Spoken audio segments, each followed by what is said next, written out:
My girlfriend said, "Seriously? You're mad I forgot our date night?" After standing me up for the third time, I said, "Not mad, just reminded." Then I made sure she'd never forget another date again. When she saw my calendar update, I-30 male sat at Enzo's for an hour and 20 minutes last Friday. Had a reservation for 7 p.m., ordered wine, told the waiter my girlfriend was running late. By 8:20, I paid for my wine, tipped generously for occupying the table, and left. No angry texts, no calls, just went home. My girlfriend Zara, 28, texted me at 11:30 p.m. Babe, just saw her text about dinner. Was it Petra's B-day thing? You still up?" I responded, "No worries, sleep well." She showed up at my apartment the next morning with coffee and pastries. Her version of an apology. "I'm so sorry about last night. Petra surprised us with this whole escape room thing, and I totally lost track of time. You know how I am with my phone when I'm having fun." "It's fine," I said, taking the coffee. "You're not mad?" "Nope." She studied my face. "You sure? You seem off." "I'm sure. These things happen. Here's the thing, they do happen. Specifically, they'd happened twice before in the past 2 months. Our anniversary dinner, she forgot because her coworker invited her to a wine tasting. Concert tickets I'd bought months in advance. She double-booked a spa day with her mom. Each time, same pattern. Forgot, apologized with treats, I forgave, cycle continued. But this third time hit different. Not because I was angrier, because I finally saw the pattern clearly. I wasn't a priority. I was a calendar item that could be bumped.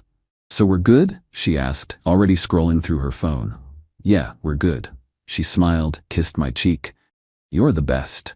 "Oh, Sienna's having a thing next Friday, but I'll try to keep it short so we can hang after." Next Friday was our standing date night. Had been for over a year. Every Friday, unless discussed in advance, we had plans. Movies, dinner, even just takeout at home. It was our thing.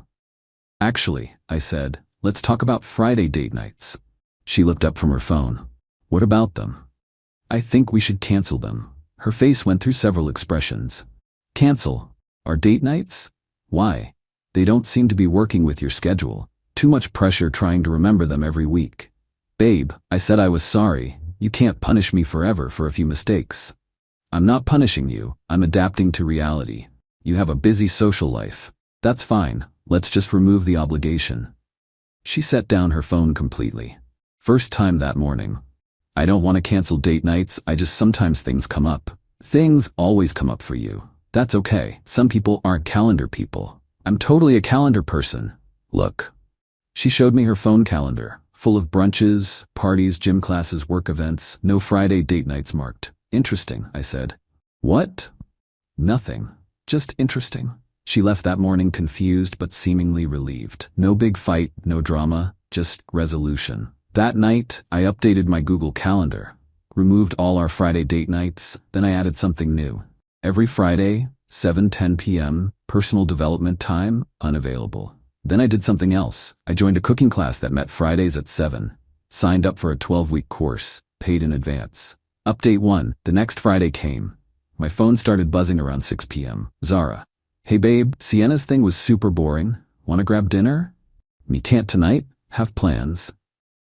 "Plans? With who?" "Cooking class. Starts at 7. "Cooking class? Since when?" "Me since last week. It's every Friday." "But Friday is our night." "Me, we canceled that, remember? Too much pressure with your schedule." "I didn't think you were serious. I thought you were just upset about Enzo's." "I was serious. Have fun with Sienna." She called. I didn't answer. In class, learning to make pasta from scratch. She texted throughout the evening. "This is so petty. I can't believe her ignoring me. Fine, whatever. Have fun with her cooking. Actually, that's kind of hot that her learning to cook. Will you make me dinner tomorrow?" "Hello." I responded once class ended. "Class was great. Tired now? Talk tomorrow?" She showed up at my apartment that night. I was already expecting it. "You can't just replace me with a cooking class." "I'm not replacing you. I'm using my Friday nights for something reliable." "I'm reliable." I pulled out my phone, showed her my text history. 3 months of running late. Sorry, forgot. Rain check? OMG, totally spaced. That's not fair. You're keeping score. No. I'm keeping receipts. There's a difference. She tried a different approach. Soft voice, puppy eyes. "I'll do better. I promise. Cancel the class. We'll have amazing date nights." Class is non-refundable. Besides, I'm enjoying it. You're being ridiculous. Normal boyfriends would just be happy I want to spend time with them at all. There it was. The entitlement. You're right, a normal boyfriend probably would. Good thing you don't have one of those. She left in a huff, but I knew she'd be back. See, Zara had a pattern there too. She'd storm off, expect me to chase her, then graciously allow me back when I'd learned my lesson. Except I was done chasing, and the only lessons being learned were in my cooking class. Update 2, Week 2 of cooking class. Made a perfect risotto. Posted a pic on Instagram, just the dish, no caption. Zara liked it within seconds. Commented, "Save me some?" I didn't respond. That Friday, she tried a new strategy. Showed up at the cooking school. "Surprise, thought I'd join you." The instructor looked confused. "I'm sorry, we're full. This is a closed class." "But I'm his girlfriend." She pointed at me like that was a VIP pass. "Registration closed 2 weeks ago. Maybe next session?" She glared at me. I shrugged and returned to my cutting board. She waited in the parking lot. 3 hours. When class ended, she was leaning against my car. 3 hours, Diego. I waited 3 hours. Nobody asked you to. I'm trying here. I cleared my whole night for you. You cleared your night for you. I had plans. God, when did you become so consistent, reliable, present for my commitments? She changed tactics again. Fine, keep your stupid class. But Saturdays are ours now. I have gym Saturday mornings, free afternoon though. Perfect. Saturday date nights. I agreed. Why not? Let's see if she could manage Saturdays. Spoiler, she couldn't. The first Saturday, she was hungover from accidentally partying too hard Friday.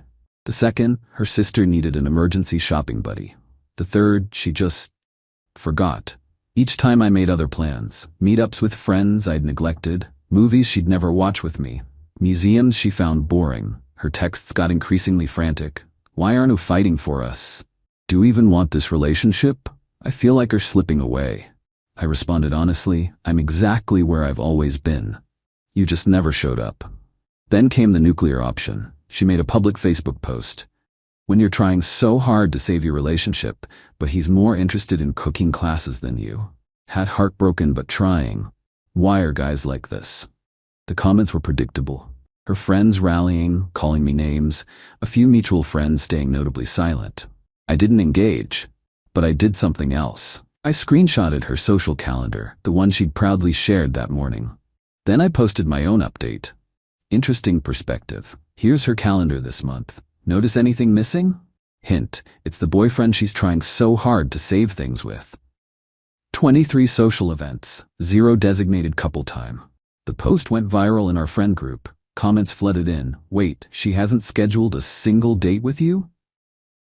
Bro, I wondered why we never see you two together anymore. This is embarrassing for her. She called me screaming. Take it down now. Why? It's your calendar, your priorities. I just shared them. You're humiliating me. No, I'm providing context. There's a difference. She deleted her post. I left mine up for an hour, then removed it. Point made. Update 3 Week 6 of cooking class. I'd progressed from basic pasta to complex sauces. My Instagram was full of food pics. Friends started asking for dinner invites. I started hosting small dinner parties, something I'd always wanted to do but Zara found boring. She wasn't invited to any of them. One Friday, I was prepping for class when she texted, "Can we talk? Please? I'll come to you. In class 7 to 10. Free after if urgent. I'll wait." And she did. Sitting on my doorstep when I got home, looking smaller than I'd ever seen her. "I missed you today," she said quietly. "Today specifically?" She nodded. "Fridays feel wrong now. Keep thinking you'll text about dinner plans." "Ah. I know I messed up. I didn't think you'd actually stop trying." "Trying what?" "To make us work. You always tried so hard. Made reservations, planned dates, reminded me about things." "Yes, I did. And I got used to it. To you always being there, waiting." I unlocked my door. "Want some tea?" She followed me in, looking around like she'd never seen my place. "You redecorated." "Do things." New art from the markets I'd explored solo. Cookbook collection growing. Plants she'd said would die thriving. I made tea while she sat at my kitchen island, the one she'd never used because we always ate out or ordered in. "I keep making plans for Fridays," she said, then remembering you won't be there. "How's that feel?" "Empty. Really empty." "Yeah, I know that feeling." She looked at me then, really looked. You were lonely, even when we were together. Yep. I made you lonely. I sipped my tea, didn't confirm or deny. I scheduled you in, she said suddenly. What? She pulled out her phone, showed me her calendar. Every Friday marked date night with Diego, do not book. When? 3 weeks ago, after you posted that thing. And I've kept them clear. But you're never free. I'm in class. I know, I just thought, maybe if I showed you. Showed me what? That you can use a calendar? I knew you could. You scheduled 23 other things that month. She flinched. I prioritized wrong. You prioritized exactly what mattered to you, and that's fine, but I decided to do the same. So what now? We just exist separately? I don't know, Zara. What do you want? She was quiet for a long time. I want Fridays back. I want to matter enough that you'll skip class for me.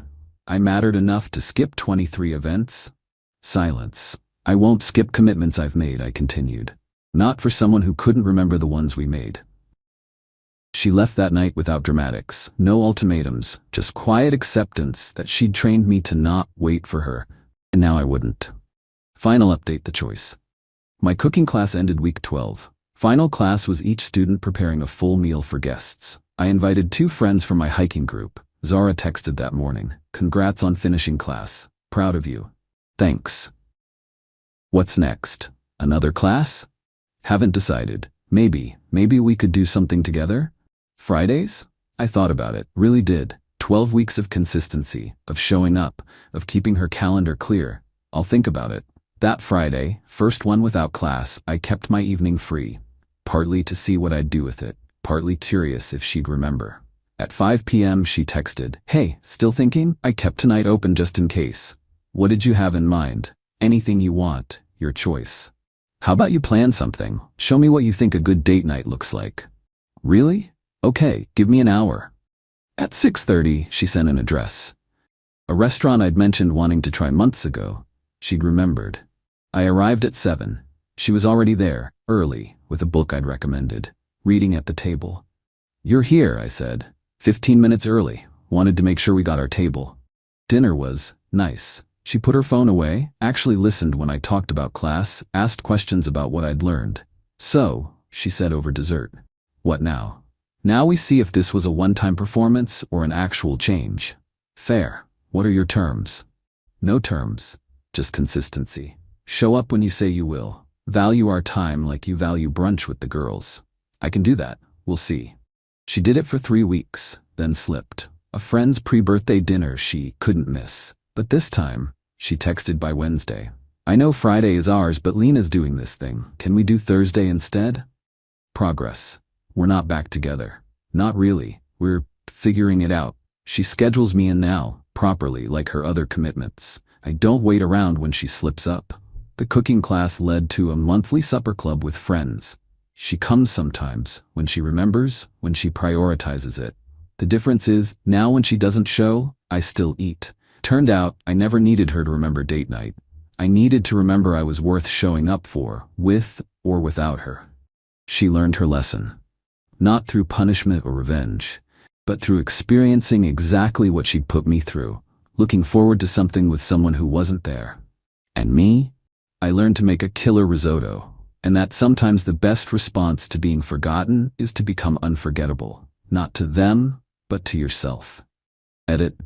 Since people keep asking, yes, we're still figuring it out. 6 months later. She's better about showing up, about 80% success rate. I've maintained my boundaries. We don't live together, and I keep my own schedule full. It's not the relationship I originally wanted, but it's the one that actually works. Sometimes people can change, but only when they realize what they've lost. And sometimes what they've lost is the person who'd always wait for them.